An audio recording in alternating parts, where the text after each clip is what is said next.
हसरते ही हसरते हैं और क्या है, जिंदगी का नाम ये भी दूसरा है।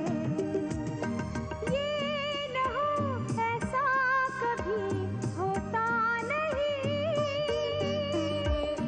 वरना फिर कोई यहाँ हंसता नहीं रोता नहीं।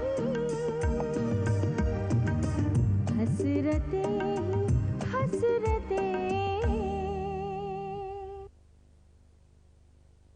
सुलक्षणा, तुम 5 दिनों के लिए अपनी बीमार माँ के देखभाल के लिए जाने वाली थी।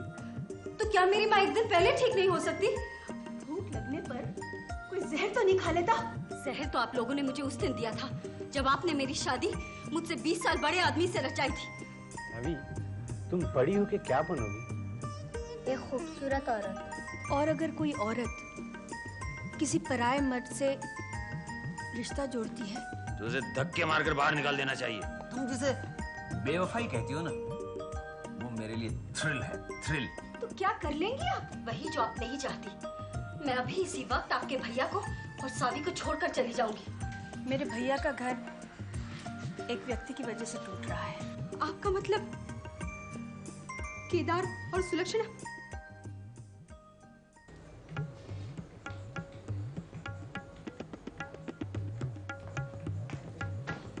अरे कमल, आओ, चलो अंदर चलो।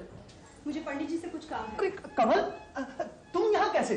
तुम्हें पंडित जी से क्या काम है? मुझे कहा होता। तुम चुप रहो। कैसी रही तुम्हारी भैया की शादी? पंडित जी, मुझे आपसे कुछ काम है।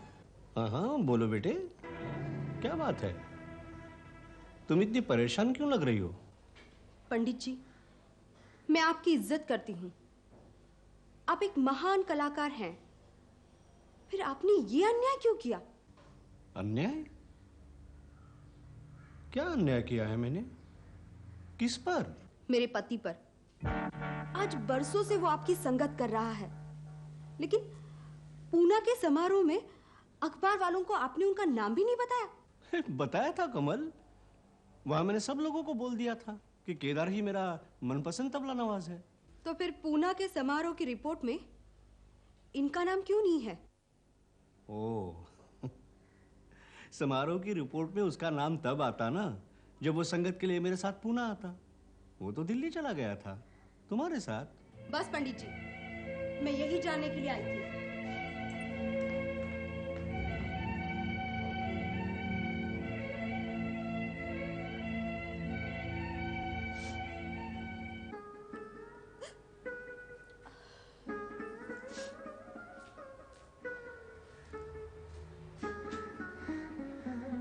खाना लगा रही हो या मैं अपने हाथ से ले लूं?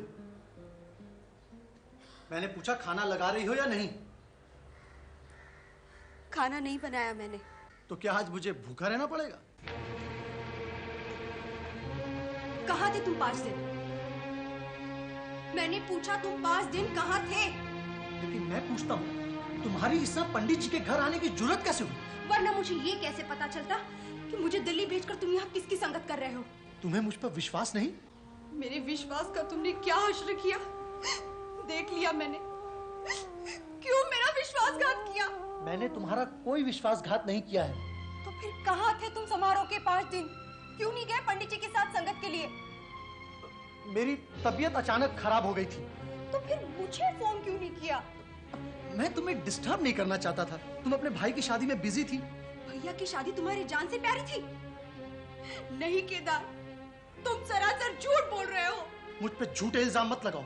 मैंने आज तक तुम्हारा सब कुछ बर्दाश्त किया केदार, सब कुछ। तुम घर खर्च के लिए पैसे नहीं देते थे, मैंने कुछ नहीं कहा। तुम्हें तबला बजाने का शौक था, मैंने कानों पे पत्थर रख लिए। साथ संगत के बहाने तुम महीने के 4-4, 5-5 दिन घर से बाहर रहे। मैं चुप रही, लेकिन तुम्हारी बेवफाई में बर्दाश्त नहीं कर सकती, कभी नहीं। मैंने तुमसे कोई बेवफाई नहीं की है। वो तुम्हें साबित करना होगा। मुझे कुछ साबित नहीं करना है। क्यों नहीं करना है? इसलिए कि तुम मर्द हो। अगर ये बेवफाई मैं करती तो क्या तुम मुझे माफ कर देते? मैंने कोई बेवफाई नहीं की। तो कहाँ थे तुम 5 दिन? अस्पताल में, जेल में? मैं यही था, अपने घर में। तुम अपने घर में नहीं थे केदार, और मुझे मालूम है तुम किसके घर में थे। किसके घर में? सुलक्षणा के। ये झूठ है। मेरे पास गवाह है। मुझे उसका नाम बता दो, मैं उसकी जबान खींच लूंगा। उसकी जबान खींचने से तो अच्छा है तुम एक बार अपनी गलती स्वीकार कर लो केदार। केदार, तुम हैंडसम हो, जवान हो सकता है उस औरत ने तुम्हें सीड्यूस किया हो। मुझे किसी ने सीड्यूस नहीं किया है कमल। मुझ पर यकीन करो केदार, तुम सिर्फ एक बार मान लो कि सुलक्षणा ने तुम्हें बहकाया है। बार बार उसका नाम मत लो कमल, मेरा उससे कोई संबंध नहीं है। ठीक है, तो आज से तुम्हारा उसके यहाँ आना जाना बंद। कमल, आज से तुम यही रियाज करोगे मेरे सामने। लेकिन मैं जब तक तुम ये साबित नहीं करते कि समारोह के 5 दिन तुम कहाँ थे, तुम पंडित जी के घर नहीं जाओगे।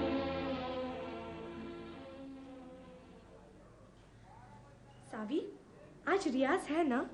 हाँ, पिताजी भी आते ही होंगे, बैठो। अरे, ये अब तक रियाज क्यों नहीं शुरू हुआ? सावी, तुम्हारे पिताजी कहाँ हैं? पिताजी सुबह उठकर ही कहीं चले गए। कहाँ चले गए? मुझे नहीं पता माँ। ये केदार अब तक क्यों नहीं आया? सावी, मैंने तुमसे कहा था ना, मेरे पिताजी एक नाटक कर रहे हैं। आज रियाज के बाद चलोगी मेरे साथ? कहाँ?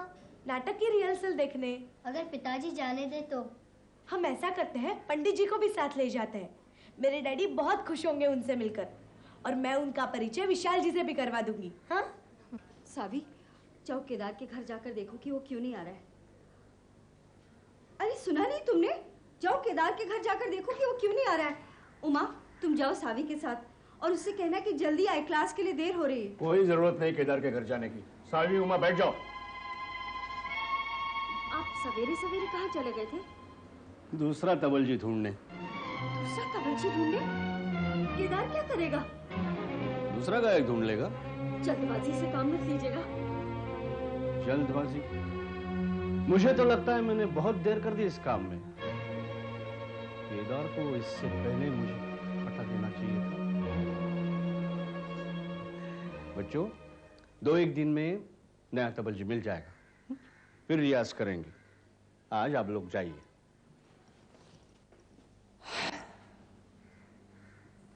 पंडित जी, क्या है उमा? मैं सावी को अपने साथ ले जाऊं? कहाँ? हमारे नाटक की रिहर्सल दिखाने। जाओ, जल्दी वापस आना। पंडित जी, आप भी चलिए ना। नहीं उमा, मैं खुद एक नाटक में काम कर रहा हूं, जिसका आखिरी अंक अब शुरू होने वाला है। जाओ, जल्दी वापस आना। जाओ जाओ।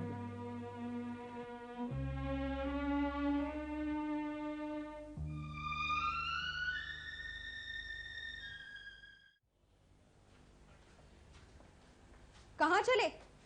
पंडित जी के घर। तुम्हें वहां जाने के लिए मैंने मना किया है केदार। तुमने क्या मुझे कोलू का बैल समझ रखा है? जब जी में आया बांध दिया और जब जी में आया खोल दिया। केदार, तुम पंडित जी के यहाँ नहीं जाओगे। मैं पूछता हूँ, तुम होती कौन हो मुझे रोकने वाली? ये टेलीग्राम मेरे डैडी को जिस दिन जाएगा, उस दिन पता चलेगा कि मैं कौन होती हूँ। मैं तुम्हारी गीदड़ धमकियों से डरने वाला नहीं हूँ कमल। तो फिर जाओ, किसने रोका है तुम्हें? तुम मेरी साधना को मिट्टी में मिला के रख दोगी कमल। तुम्हारी साधना किस दिशा में जा रही है, ये मैं अच्छी तरह से जानती हूँ। अपने घर का एक ताल छोड़कर सुलक्षणा का आड़ा चौताल अपना लिया है तुमने, ये सारी दुनिया जानती है। तो फिर ठीक है, तुम और तुम्हारी दुनिया दोनों को तबले की स्याही लगा के जा रहा हूँ मैं पंडित जी के घर। एक बात सुन लो केदार, जिस दिन तुम सुलक्षणा के चौखट पर कदम रखोगे, वो हमारी शादीशुदा जिंदगी का आखिरी दिन होगा।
मैं पूछती हूँ केदार को क्यों हटा रहे हैं आप?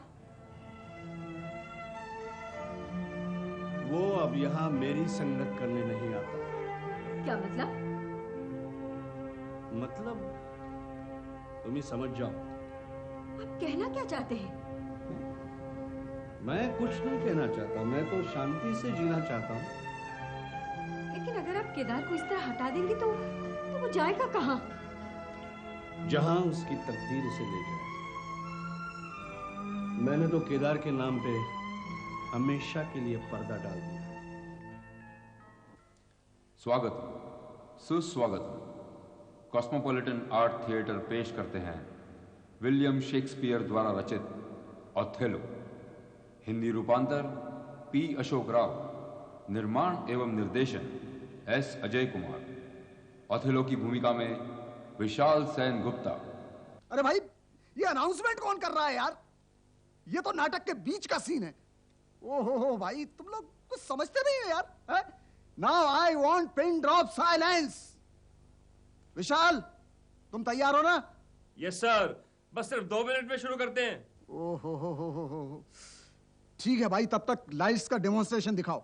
स्टेज पर लाइट्स कम ज्यादा होने लगती हैं। कुमार साहब, हाँ, मेकअप तो ठीक हो गया, जरा देखिए तो विग ठीक है, कैसा लग रहा है? ओ यार, हाँ बिल्कुल ठीक है। मेकअप मैन, ये विग फाइनल कर दो। And now don't waste time. Vishal, are you ready? मैं रेडी हूँ कुमार साहब, बस सिर्फ ये कि विग पहनकर रिहर्सल कर लेता हूँ, मुझे अंदाजा हो जाएगा मैं कितना कंफर्टेबल। भाई तुम समझते क्यों नहीं हो? मेरे पास टाइम बिल्कुल नहीं है यार। 6 बजे मुझे स्टेज खाली करनी है। Come on now, silence. हाँ भाई, स्टार्ट।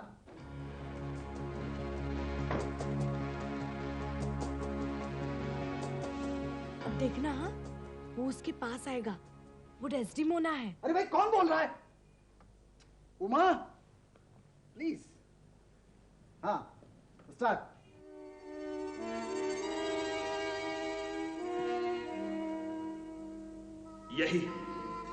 यही है इसका अपराध। उस अपराध का मैं, हे पवित्र सितारों, तुम्हारे सामने जिक्र भी नहीं कर सकता। यही है वो अपराध।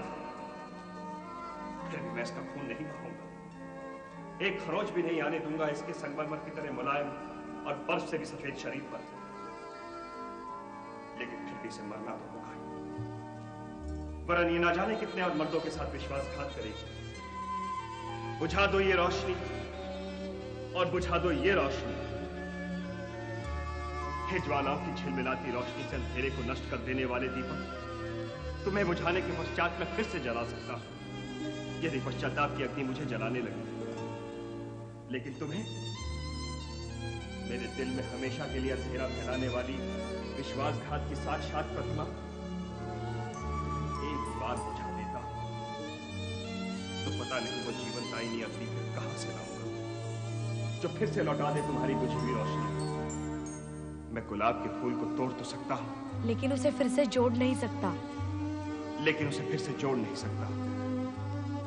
उसे मुरझाना पड़ेगा, हमेशा हमेशा के लिए उसे मुरझाना पड़ेगा। Good, very good. विशाल, देखो ज्यादा झुकना नहीं, चेहरे पर शैडो आ जाता है। ठीक है सर। वैसे बाकी सब कैसा रहा? बाकी बहुत बढ़िया, very good, well done. Desdemona, थोड़ी देर तुम आराम कर लो। कब से आराम ही तो कर रही थी। Okay okay, now break for 5 minutes, उसके बाद एक नया सीन शुरू करेंगे। Hello Uma, how are you? I am fine, thank you. Vishal, हमारी उमा तुम्हारी इतनी बड़ी फैन है कि इसने तुम्हारे सारे डायलॉग्स याद कर लिए। हाँ, मैं स्टेज पर सब कुछ सुन रहा था। विशाल जी, ये मेरी सहेली है, सावित्री। नमस्ते। नमस्ते नमस्ते। क्या करती हो? 4th में पढ़ती हूँ। वाह, वेरी गुड। विशाल जी, इसे एक ऑटोग्राफ दे दीजिए ना। हाँ हाँ, क्यों नहीं।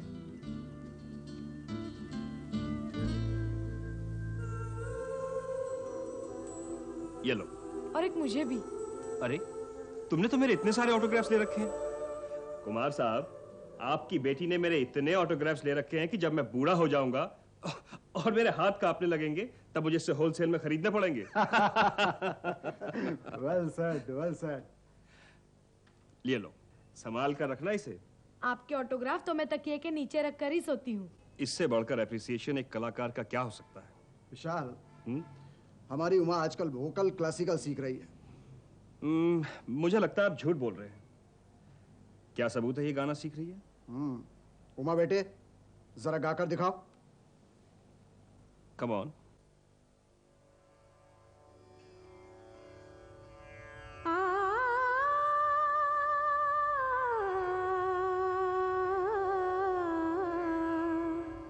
आए भोर सुहानी दुल्हनिया जैसे सज कर आए, जैसे सज कर आए दुल्हनिया भोर सुहानी आए।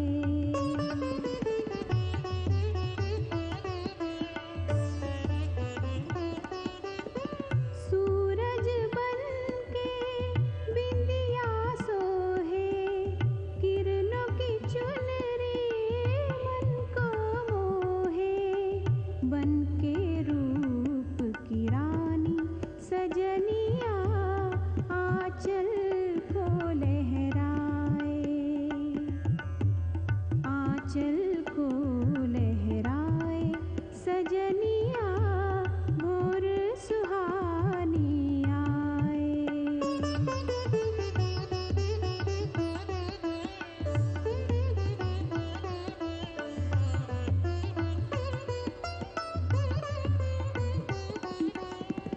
कंचन जैसी देह ये चमके, लाज की लाली मुखड़े पे दमके, डोले प्रेम दीवानी गगरिया रंगों की छलकाए, रंगों की छलकाए गगरिया भोर सुहानी आए। वाह, वेरी गुड।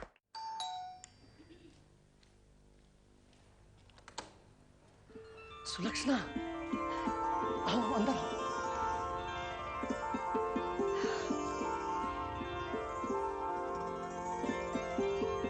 तुम आज क्यों नहीं आए? आज कमल और मेरा जबरदस्त झगड़ा हो गया। क्यों? उसे किसी ने सब कुछ बता दिया है। ये कभी ना कभी तो होना ही था केदार। लेकिन अब हमारा मिलना जुलना बंद हो जाएगा।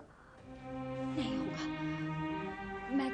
मैं कमल से कह दूंगी कि मैं अपनी बीमार माँ की देखभाल कर रही थी, इससे उसका शक दूर हो जाएगा। फिर भी अब मैं कुछ दिन तुम्हारे घर पर नहीं आ सकूंगा। ऐसा मत करना केदार, मैं तुम्हारे बिना नहीं रह सकती। और क्या मैं तुम्हारे बिना जी सकता हूँ? हम क्यों इस मोहजाल में फंस गए सुलक्षणा?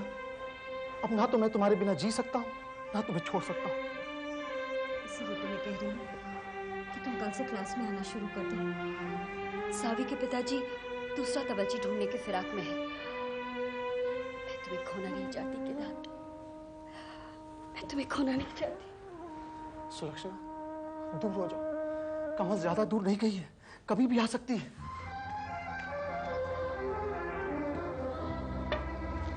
मार्केट गई थी। कब आई हो? अभी 2 मिनट हुए हैं। किस लिए? तुम्हारे लिए पकौड़े लाई थी। वापस ले जाओ इन्हें, मुझे बहुत महंगे पड़ रहे हैं तुम्हारे ये पकौड़े। मैं समझी नहीं। अच्छा, इतनी नासमझ तो नहीं हो। ये तुम्हें आज क्या हो गया है कमल? तुम लोगों ने आज तक मेरे पति को खूब निचोड़ा है, पंडित जी ने मुफ्त संगत कराकर, और तुमने मीठी मीठी बातें और खट्टे तीखे डिब्बे भिजवाकर। केदार का मन रखने के लिए आज तक खामोश थी, लेकिन अब यह सिलसिला आगे नहीं चलेगा। आज के बाद न तुम यहाँ आओगी न केदार तुम्हारे घर जाएगा। कमल, तुम्हें सुलक्षणा जी से ऐसी बात नहीं करनी चाहिए। मुझे तो लगता है मैं इनके साथ काफी शराफत से पेश आ रही हूँ। मेरे जगह कोई दूसरी औरत होती तो न जाने क्या कर बैठती। क्यों? मैंने ऐसा क्या किया है जो तुम मुझ पर इतना बरस रही हो? बताओ, क्या किया है मैंने? बताने की जरूरत है क्या? साफ साफ बताती क्यों नहीं कि तुम्हें हम दोनों पे शक हो गया है? शक? और हम दोनों पर? कमल, क्या ये सच है? सुबह से यही सवाल मैं अपने आप से पूछ रही हूँ कि क्या ये सच है? सुलक्षणा जी, इसके किसी ने कान भर दिए कि पूना के समारोह के दरमियान मैं और मेरे लिए तो आगे कहना भी मुश्किल हो रहा है। कमल, तुम हमारे बारे में ये सोच रही हो? मुझे तुमसे ये उम्मीद नहीं थी। मुझे भी तुमसे ये उम्मीद न थी। तो सुनो, जब पंडित जी पूना के समारोह में गए हुए थे ना, तो मैं अपनी बीमार माँ की देखभाल करने के लिए गई थी। क्यों झूठ बोलती हो? क्यों झूठ बोलती हो सुलक्षणा? मैं तुमसे झूठ नहीं बोल रही हूँ कमल। अभी इसी वक्त चलो मेरी माँ के पास। मेरी माँ तो तुमसे झूठ नहीं बोलेगी। तो क्या तुम्हारी ननद झूठ बोलेगी?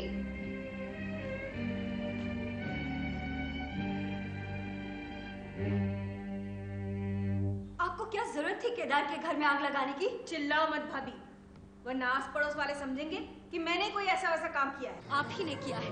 केदार के सुखी संसार में आप ही ने जहर घोला है। अरे वाह, उल्टा चोर कोतवाल को डांटे। मुझे रोकने की हिम्मत नहीं थी, इसलिए आपने केदार की बीवी का सहारा लिया। तुमने सही कहा भाभी, इसे ही कहते हैं सांप भी मरे और लाठी भी न टूटे। अब एक घर तो बर्बाद किया ही है, जाइए अपने भैया का भी घर बर्बाद कर दीजिए। वो काम तो तुम बखूबी कर रही हो। आप मेरी जगह होती तो क्या करती? कम से कम घराने की मर्यादा का तो ख्याल रखती। कैसी मर्यादा? कौन सा घराना? माधवी जी, वो जमाना गया जब घर नाम के जेल में सास नाम की एक जेलर और ससुर नाम का फौजदार हुआ करता था और नंदे पहरा दिया करती थी। क्यों? आज भी कई जगह जॉइंट फैमिलीज हैं जहाँ पर हमारी संस्कृति, हमारी परंपरा और हमारी मर्यादा को बरकरार रखा जाता है। कौन सी मर्यादा, कौन सी परंपरा की बात कर रही हैं आप? जहाँ बहुओं पर मिट्टी का तेल छिड़ककर उन्हें जिंदा जला दिया जाता है, जहाँ पुरुषों को मूछें तानने का अधिकार और स्त्रियों को घूंघट काटने की सजा दी जाती है, जहाँ भाभी के आंचल में हाथ डालकर देवर उसकी मर्यादा के साथ खिलवाड़ करता है। ऐसी परंपरा, ऐसी संस्कृति की बात कर रही हैं आप? तो मैं थूकती हूँ ऐसी परंपरा पर और पैरों तले रगड़ती हूँ ऐसी संस्कृति को। हसरते हसरते